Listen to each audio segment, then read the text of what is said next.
প্রকাশ করতে না পারে তাহলে তো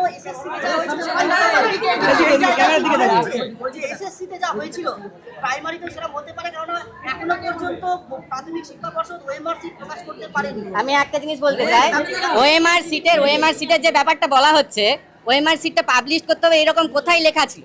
কোনো নোটিফিকেশনে লেখা ছিল ওএমআর সিট সবার পাবলিশ করতে হবে? আজ অবধি অনেক ভারতের পরীক্ষা হয় যেখানে কোথাও ওএমআর সিট পাবলিশ হয় না। এবং আরো একটা ব্যাপার আপনাদেরকে বলতে চাই, অনেকেই যেটা বলতে চায় যে রাতের অন্ধকারে মোবাইল এবং এসএমএস এর মাধ্যমে নিয়োগ হয়েছে।